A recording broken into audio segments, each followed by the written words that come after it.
अरिकमेडू में जो हमें और मिला वो मिले स्मॉल टैंक्स मिले। स्मॉल टैंक्स किस चीज़ के लिए काम आते थे? तो स्मॉल टैंक्स में डाइंग होती थी। जो कपड़े होते थे उन्हें अलग अलग रंग चढ़ाए जाते थे। उन रंग चढ़ाने को डाई बोलते हैं, डाइंग बोलते हैं, डाइंग ऑफ द क्लॉथ बोलते हैं। इसकी स्पेलिंग कुछ इस टाइप से होती है। और जहाँ पे ये रंग चढ़ाया जाता है उन टैंक्स को डाइंग वेट्स बोलते हैं। ये मैं दिखा देता हूँ। ये अरिकमेडू का नहीं है, ये किसी दूसरी जगह का है, बट आपको एक अंडरस्टैंडिंग मिल जाए, एक फील मिल जाए कि किस टाइप से डाइंग होती है। तो ये अलग अलग कलर के अलग अलग टैंक्स रहते हैं, और जिस कलर का हमें क्लॉथ को करना है वो क्लॉथ, ये जैसे क्लॉथ का ढेर है, उस क्लॉथ को उधर डाल देते हैं और फिर वो कलर चढ़ जाता है उस क्लॉथ पे। साथ ही साथ ये भी मिला वहाँ पे अरिकमेडू में कि वहाँ पे प्रेशियस स्टोन या सेमी प्रेशियस स्टोन की बीड्स बनाई जाती थी। सेमी प्रेशियस स्टोन और ग्लास की बीड्स बनाई जाती थी। और ये भी चीज़ मिली, जो पॉटरी मिली ना, उनमें तमिल और ब्राह्मी के इंस्क्रिप्शन मिले। तो लैंग्वेज जो थी वो तमिल लिखी गई थी, और ब्राह्मी जो स्क्रिप्ट थी वो ब्राह्मी स्क्रिप्ट यूज़ की गई थी। कुछ इस टाइप से आपको दिख रहा होगा। अब पढ़ते तो आ नहीं रहा होगा, लेकिन आपको ये दिखा होगा कि कुछ लिखा हुआ तो है ये पॉटरी पे।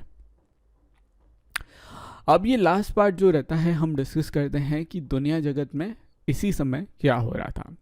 तो हम बात करते हैं रोम की।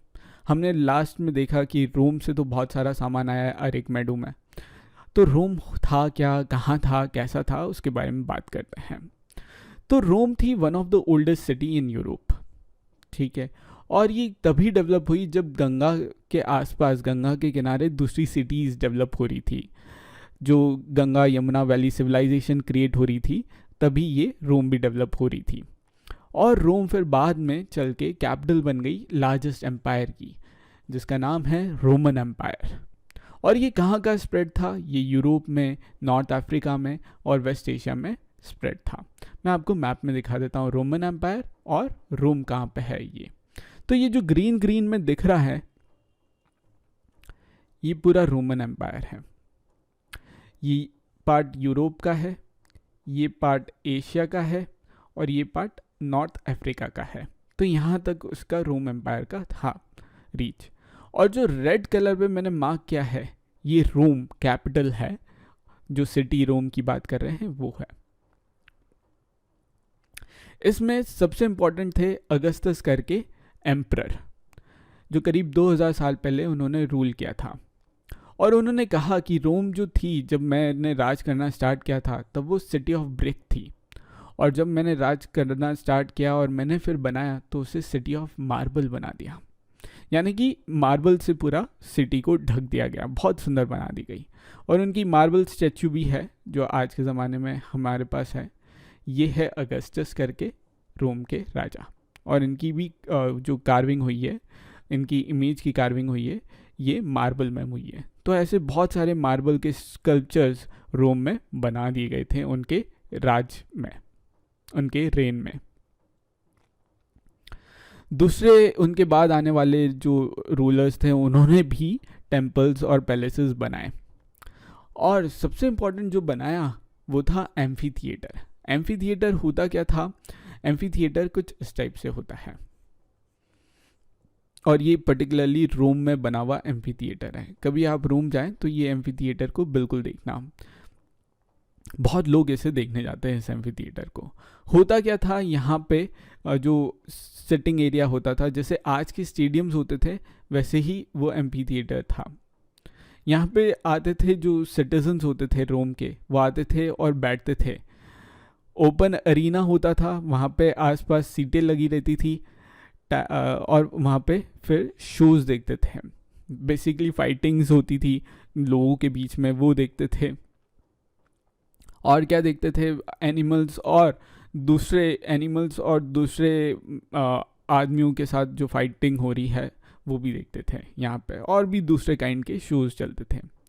रोम में आपको पब्लिक बाथ्स भी उस समय बनना स्टार्ट हुए थे, जिनकी सेपरेट टाइमिंग्स थी। मेन एंड वुमेन के लिए अलग अलग टाइमिंग्स थी, जहाँ लोग मिलते थे और रिलैक्स होते थे। और मैं पब्लिक बात दिखा देता हूँ। ये है रोम का एक पब्लिक बात। कुछ लोग इस तरीके से यहाँ पे बैठे हुए हैं, यहाँ पे रिलैक्स करते थे, मिलते थे और टाइम स्पेंड करते थे। रोम में पानी लाने के लिए उन्होंने एक्वाडक्ट्स बनाए और ये काफ़ी मतलब काफ़ी सराहा जाता है, उनकी काफ़ी तारीफ़ की जाती है कि उन्होंने ये एक्वाडक्ट्स बनाए। एक्वाडक्ट्स क्या होता है? चैनल बनाई जाती है, काइंड ऑफ आज तो मॉडर्न पाइपलाइंस होती है पानी लाने के लिए, तब चैनल्स बनाई गई कि पानी कैसे लाया जाए दूर से सिटी तक, जिससे वो बाथ में, फाउंटेन में, टॉयलेट्स में और जो भी लोगों को पानी चाहिए रहता था उसकी पानी की आपूर्ति की जाए। तो ये तो एक इमेज है एक्वाडक्ट्स की। अब इसमें पानी कहाँ से आ रहा है? बेसिकली ये तो ब्रिज है और ब्रिज के ऊपर पानी जा रहा है। पानी कैसे फ्लो होता है मैं आपको थोड़ा समझा देता हूँ। यहाँ कोई ऊपर वाला एरिया है जहाँ पे वाटर है और ये है सिटी। यहाँ से यहाँ पानी लाना है, लेकिन यहाँ से यहाँ तक पानी लाने के लिए वो एक्वाडक्ट्स बना देते थे। और ये रहा एक्वाडक्ट का स्ट्रक्चर। और अच्छे से दिखाया जाए तो ये रहा एक्वाडक्ट का। यहाँ पे ऊपर जो है, यहाँ पे नीचे सिटी है और यहाँ पे जो है पानी का सोर्स है, यहाँ से यहाँ पानी लेके आया जाता है।